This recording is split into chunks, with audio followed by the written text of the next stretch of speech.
And I think it's just really important that people realise that you've got, no one's going to love you unless you love yourself.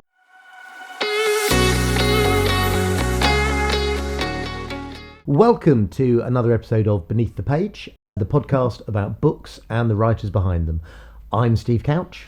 And I'm Sophie Beal, and today's guest is Joanna Knowles, the author of romantic fiction with a comedic twist. The two books she's got out now are Love is in the Air and her latest, which we'll talk more about later, Lost and Found in Venice. Welcome, Joanna. Thank you very much for having me. It's lovely to have you. When did you start writing? I remember my first book, I must have been about 8, and it was about a rabbit. I remember the teacher put it on the wall because he was so impressed with it, and I think that's when my love of writing just... And your need to be published. Yes, and my need to be published, clearly. When did you start getting serious about getting published, getting your books into the world? I think it was after my degree. So the dissertation was the beginning of a novel, and I did quite well with my dissertation, so I thought, well, why not keep developing it? And was that what is now one of the published novels? No, that isn't. No, I did self-publish first. Uh-huh. And it's still for me, it's still very personal, that first one, because that was the one that made me realise I could complete a whole novel rather than just bits and bobs and stuff like that. So. But now you, as we've said, you very much write romantic fiction. Yeah. What makes a great romantic fiction novel? I mean, are there any absolute rules that you have to follow? Well, you need the love story, obviously. Yep. Yes. You need the arc, you need the climax, but you definitely need it to be relatable. I think it needs to be very down to earth. You've got the Hollywood films that produce things, but that's never going to happen in real life. And with that honesty, a lot of my love stories as well will have a different type of love story with the secondary characters. For example, the relationship between best friends, that's like that love story. And I work really hard to make sure that you see it's not just male-female romance. You can have a love for someone in a in a friendly manner, or love someone with respect and that sort of thing. So I'm just very keen to put forward that ideal of love is the strongest emotion, I guess, and I think that's why people relate to it. So love in all its forms. Yes, exactly. Yes. Absolutely, not just romantic love, but obviously that is the main character's aim, but equally I think I need to explore the fact there's love everywhere. I saw that you had posted reasonably recently, an article on Jodie Picoult had written about the snobbery around all women's fiction. Yes. And that really struck a chord with me. Yeah, absolutely. You must be particularly aware of it in romantic fiction. Yes, and I think there is that derogatory feeling towards rom-com. Yes. That it's easy, and it's far easier to write so difficult. And I don't believe that for 1 second. No, I think writing of any book of any genre is incredibly difficult. Yes. And I think anyone that achieves that, should be applauded for that, rather than focused on, well, that's so much easier. So she's obviously not a serious writer. No, exactly. Because she's not writing literary fiction. I think we need to get rid of that kind of cliche that, oh, you write what, rom-com? Oh, well done. Oh, it's not the rudeness, it's when people are patronising about it. When my first book was coming out, before it was published, some of the lads I played football with knew that it was happening. I was chatting with one of them and he said, oh, what kind of book is it? Oh, please tell me it's romance. As if that was the most hilarious thing he could imagine. Oh, I see. And it isn't. I mean, there's a romance in it, but it's not. I don't write romance. But I felt kind of weird that was his reaction. Yeah. That would, if it was romance, why would that be a bad thing? No, and we've discussed this in a book club that I run, and we did use a male author who wrote romantic fiction. I believe it was called The Flip Side, and it was really interesting to attempt to read a male writing romantic fiction to see if we could hear the author through the words, and we felt that we could. Yes. There was a definite difference within the writing, it was more gratuitous.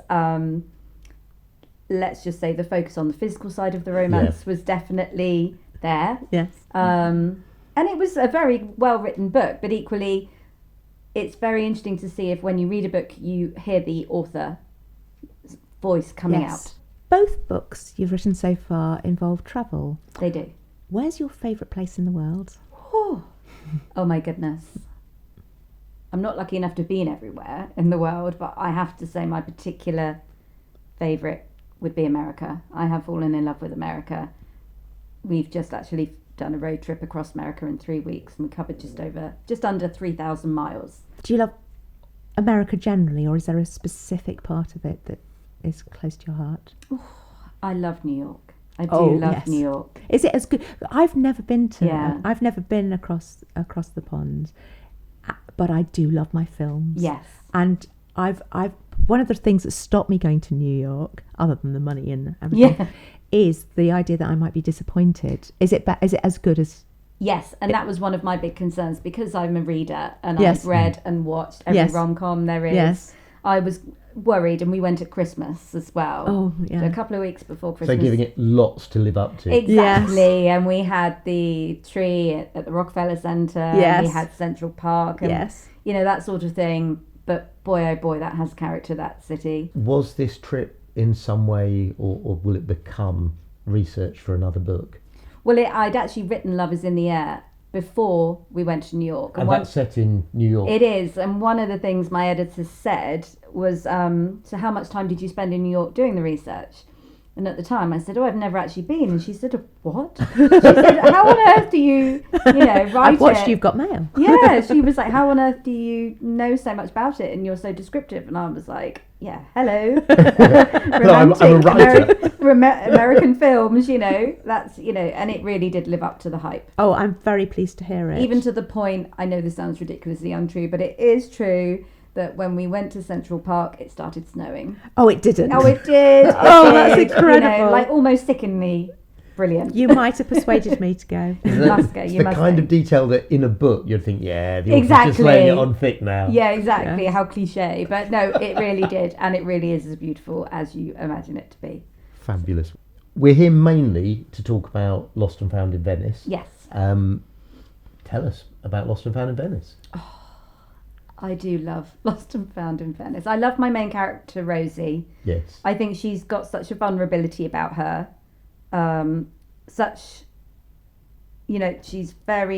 home girl. Mm-hmm. But is that because that's the way she's always been, or is it because of her background? But she's someone who wants to travel but hasn't, wants to live vicariously but doesn't. Yes. And she's working in a travel agent. Exactly. So the irony is that she sees everyone else going on their holidays and she plans their trips, but she never gets to go herself until she's strong-armed or blackmailed, you could use either word, but into going. And I think what I really love writing is the different characters. When you've got two age groups, when you put those varying age groups together, it brings out the characteristics of each person. Can you explain for our viewers quite how that comes about in this book? As we mentioned, Rosie works in a travel agency and she gets strong-armed into taking a group of 10 elderly care home residents to Venice, and has to obviously be their tour guide, I guess. And these 10 characters are fabulous. They're all very different, a mixture of male and female, mixture of medical conditions, mixture of mental conditions, anxiety and what have you. And it's all about them living their dream of travelling, but equally in her having to look after them, she comes into her own. Yes. And I think whilst it is a love story and she does meet Fox, who is out in Italy, it's also more about making friends and realising the friends that you have around you can really build up your own confidence and your own love for yourself. And I think that's really important with Rosie. It's more that she comes to love and accept herself. Yes. And she sees how other people see her. It's that thing you were saying before about love in the broader sense. Yes. Exactly. Exactly. And I'm a big believer in my books, them seeing, them experiencing that route of not having the confidence, but then developing that through her experiences and interactions with other people, and finding the love that she should have for herself, because we all should have that love for ourselves. And we're very, very good at going to other people, oh my goodness, you're amazing, oh my goodness, you should be so proud of yourself, oh my goodness, you're so strong. But as soon as we internalize that, we're immediately like, oh, we could have done that better, and why didn't we do that? And this is really particularly resonating with me at the moment, because I've just read Miranda Hart's book. It was incredible. Have you read it? I haven't read it, but I've heard really good things about it. Amazing. It's about her illness, isn't it? Yes, but it's about how she comes to love and accept herself through it. It's incredible. And I think it's just really important that people realise that you've got, no one's going to love you unless you love yourself. I think that's right. I must start. So it's set at Christmas. It is. What does Christmas bring to a romantic story? It definitely brings magic, I think, an element of magic and the possibility that anything can happen. Christmas carries with it this unique fascination that you've got that opportunity to really live out your best life. Yes. And I think holding all my books at Christmas really gives it that potential, I think. Yes. If they'd gone to Venice in the middle of summer, it would have been just them going to Venice in the middle of summer, and it would have been, which is romantic enough. Which is still romantic, but it would have been boiling. It would have been crowded. Yes. Whereas when you've got the Christmas element, there's so much more you can bring into it. And I think that's why I really love writing about Christmas. What does your Christmas look like then? Chaotic. I tend to host for the whole family. And the whole family would be how many? I've had up to 15. Wow. Goodness, yes. Yeah, it's everything. It's, everyone on the kitchen table, everyone at the worktop, the kids on a tiny little Lego table. It's chaotic, it's brilliant. We love traditions, our family. And if we deviate from that, the children get quite upset because they want the same as every year, because I think that holds some sort of magic in their mind. It tends to be full of food. Yes. Full of cheer, and a Christmas quiz always every year. It's all about coming together as a family, isn't it? And just getting that moment to not talk about work, not talk about chores, and to just be.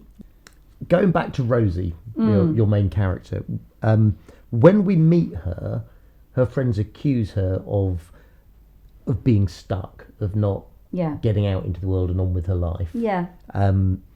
Is that a feeling that you were ever aware of for yourself? Or if not, where did that come from for Rosie? I've come to realise as I've got older that, yes, that was definitely me. I was quite a worrisome child. And then as that developed into teenage years and then adult years, I found myself always convincing myself out of doing things that made me feel anxious or nervous. Yes. So I started to kind of get in that bubble of, I don't need to go travelling like all my friends are doing. I don't need to interrail because, I live here and it's lovely and this, that and the other. And I think it's very, very easy to get caught up in that feeling of comfort. But actually that comfort can be quite suffocating without you even realising. And actually one of the most amazing things is stepping outside of that comfort zone and doing something that makes you feel uncomfortable. And I think going to New York for me was a real turning point, because I've always had a fear of flying, always. And the most I could do was maybe a 2-hour flight, but that would require a lot of work. But I had to fly to New York on my own with my children. How old would your children been at the time? So they were quite old, I think 8 and maybe 12, something like, or maybe a bit older. But still very much children. But yes, and I didn't think I could do it. And I have been at an airport before and gone home because I just thought, too much.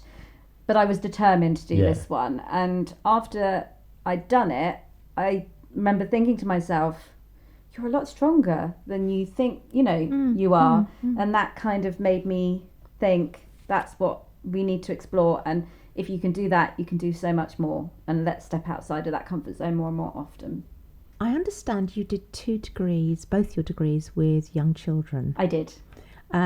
One, how did you manage that? Talking about stepping out of your comfort zone. Yes. I wanted to use the opportunity of not having to work, because obviously I was on maternity leave. And I wanted that opportunity to go, right, you know what? Do something you love and really explore it. So It was a challenge, definitely. There were lots of, 3 a.m.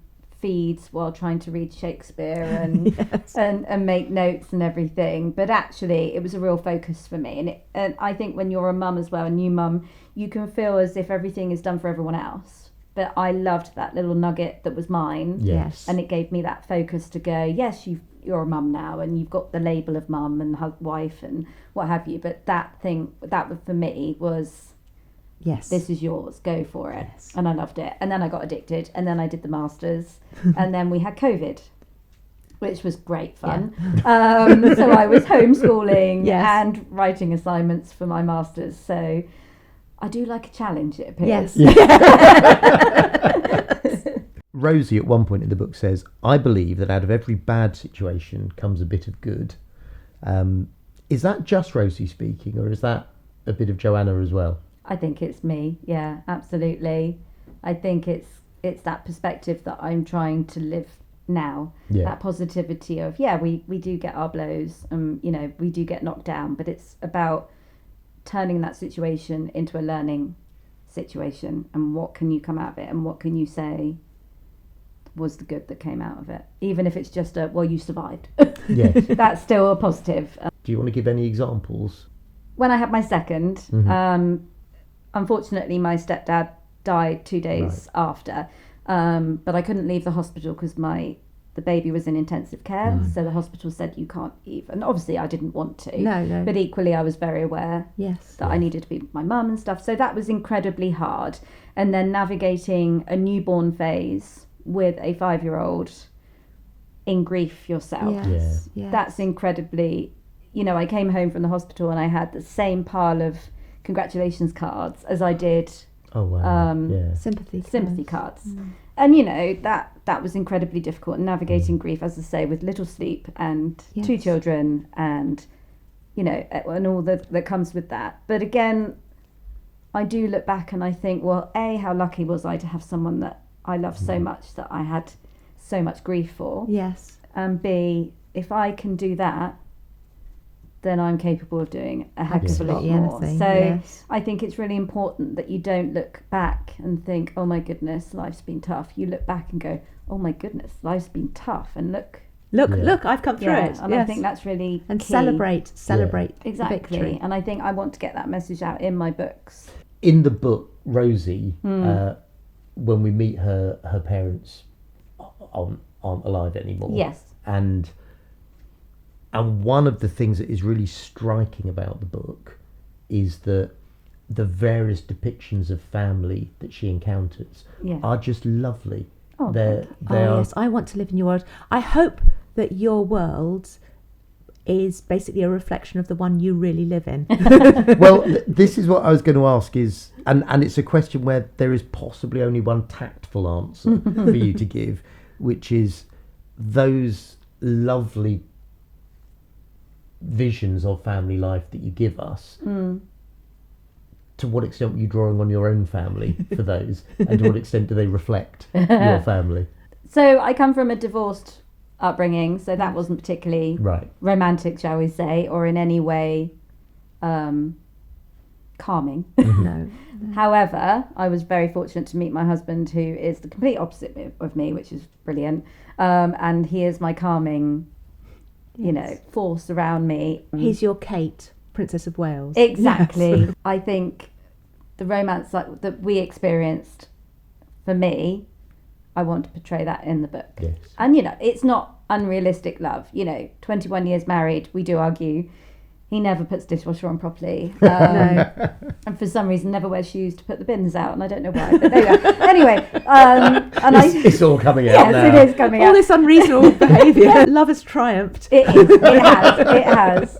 But I think it's really important to recognise the strength of love in my books, and that you will get the knocks and you will get the difficulties and everything. But love for me is so important for happiness. So Yes. So tell us about Fox, Rose's romantic interest in the book. I really liked him. Was he fun to write? He was really fun to write. And I think as well, because it was my second book, the love interest in the first book, Theo, I didn't want Fox to be anything like him, because I didn't want, You don't want to fall into a formula. Exactly. Yeah. And I also didn't want in my head Theo and Fox to merge into one blob character. Yes, exactly. Yes. So I went completely the other way with the description in my head of Fox.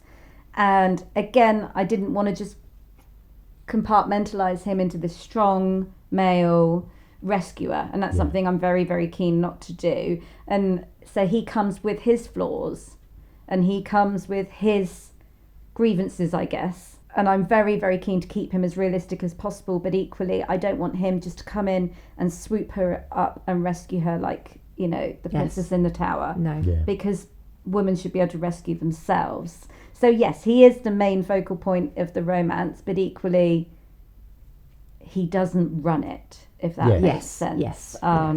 But yes, he was great. It takes two to tango, not one and a half. And I don't want it to come across that women need rescuing by men, because they don't. No. You know. No. But equally, love is a very equal thing. And I think what they have together, they're so polar opposites. Yes. And they both come with their secrets and they come with their, you know, their triumphs as well. But when they come together, it doesn't really matter of all the stuff that's gone around. It's their relationship to each other that really is the focal point. Some of the best decisions are made from the biggest mistakes, says B.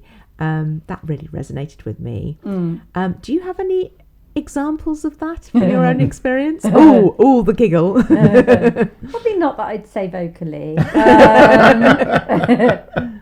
I think it's more just to emphasise that we're human. We will make mistakes. Yes. Don't let them rule your life. And don't worry about them, because you learn. Yes. Exactly. And I think you become a better person by experiencing making those mistakes, so that you, like you say, you learn from them, and it comes back to that whole anxiety of not wanting to step outside your comfort zone. And if you just stay insular and don't do anything too spectacular, you won't make the mistakes. Yes. But actually, that's what life's all about. Is actually making mistakes and learning. Exactly. Yeah. Moving back to some of your characters, on our first meeting with the group of pensioners that Rosie gets saddled with, I was anticipating all the problems they were going to cause for her, and trying to spot who the potential troublemakers were. Yeah. And who were the ones that were going to make Rosie's life hell. Yes.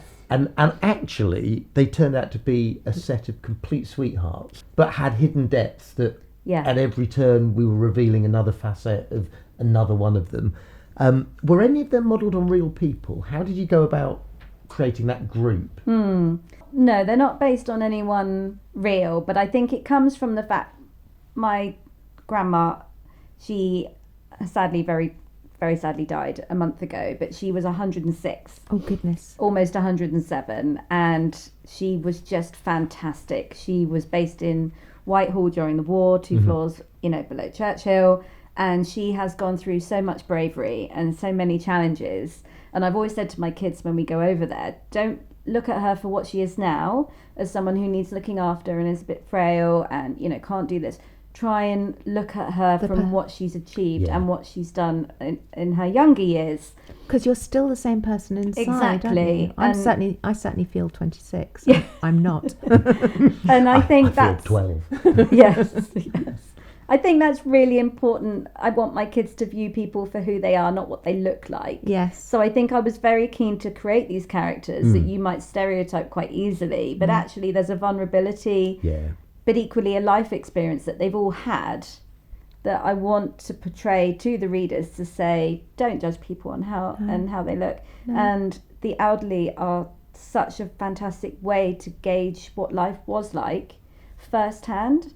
And we won't always have that. No. And I think it's really important to get that message across. In the book, Rosie has a horrible, really difficult experience that sort of gets the whole book going. Yes. But it's caused by circumstances and not people. Your people are lovely, in the most part. I think we can't. There's only one real villain in the book, isn't there? The boss. Yes. She faces lots of horrible situations, but it's caused by circumstances, and she meets lots of really nice people who are endlessly helpful along the way. And there's with the exception of Bastard Ben. Yes. And to a lesser extent, you got my permission to use to a lesser extent, the woman who's in charge of the care home. Yes. with the exception of them, there's nobody who's being horrible. No, I've always believed that everyone is inherently good. And I bring my children up to believe that you should always look for the good in everyone. And I think that's really important to come across in my stories. A, because they're obviously meant to be upbeat, romantic fiction. But that's also part of what you believe. I do. And I believe we should always look at, rather than judge someone on first meeting, you should always look and see past that and see if you can see the good in everyone. So is that a hallmark of a Joanna Knowles book? Yes. There's not a nasty, vindictive villain working against the main character? Or do you get snarkier elsewhere? No, I don't. No. I'm just trying to think back to the first book as well, who the villain would be in that. We're not suggesting you do.